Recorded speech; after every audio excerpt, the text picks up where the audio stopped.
Assalamualaikum warahmatullahi wabarakatuh. Kami dari kelompok 2 membuat video tentang pengangguran dan kualitas tenaga kerja. Bayangkan sebuah bangsa dengan jumlah penduduk usia produktif mencapai lebih dari 160 juta jiwa. Ini adalah potensi besar, namun potensi tersebut menjadi beban jika tidak dikelola dengan baik. Inilah yang sedang dihadapi Indonesia hari ini. Bonus demografi bukan sekedar angka, ia adalah peluang emas yang bisa menjadi anugerah atau justru menjadi bom waktu jika tidak dibarengi dengan peningkatan kualitas tenaga kerja dan pengurangan angka pengangguran. Menjelajahi secara mendalam apa itu pengangguran, bagaimana kualitas tenaga kerja berperan penting di dalam pembangunan ekonomi, serta apa strategi yang dapat diterapkan untuk memutus lingkungan masalah ini.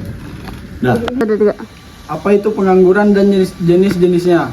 Pengangguran adalah kondisi ketika seorang yang berada dalam usia produktif dan tergolong dalam angkatan kerja tidak memiliki pekerjaan namun secara aktif mencari pekerjaan. BPS mengelompokkan pengangguran ke dalam beberapa jenis. 1. Pengangguran terbuka, mereka yang sama sekali tidak bekerja. 2. Pengangguran terselubung, individu yang bekerja di bawah kapasitasnya atau secara tidak produktif. 3. Pengangguran struktural, terjadi akibat ketidaksesuaian antara kompetensi tenaga kerja dan dengan kebutuhan pasar kerja. 4. Pengangguran friksional, pengangguran jangka pendek akibat transisi pekerjaan. 5. Pengangguran musiman, terkait dengan fluktuasi waktu seperti petani atau pekerja pariwisata. Di Indonesia pengangguran struktural dan terselubung seringkali mendominasi, menunjukkan bahwa kualitas tenaga kerja belum sepenuhnya sesuai dengan kebutuhan industri modern. Kualitas tenaga kerja, indikator dan realita.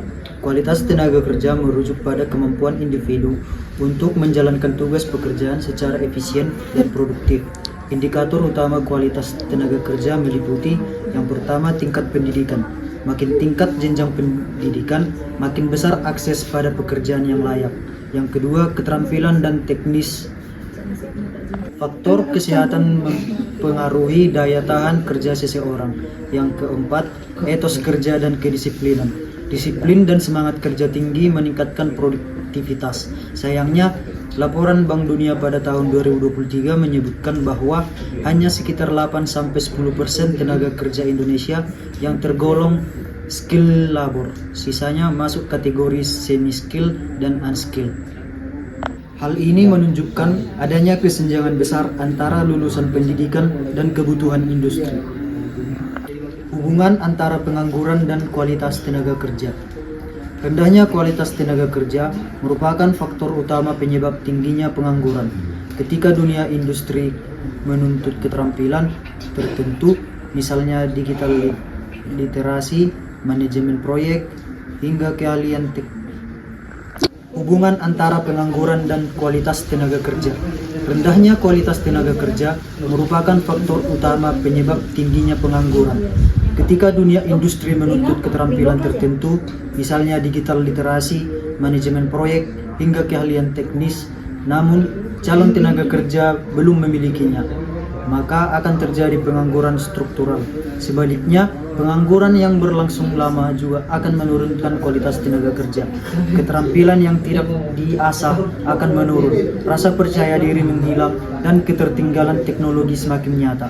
Ini menciptakan lingkaran setan. Tenaga kerja yang tidak terserap menurun kualitasnya, dan kualitas yang rendah membuat mereka semakin sulit mendapatkan pekerjaan.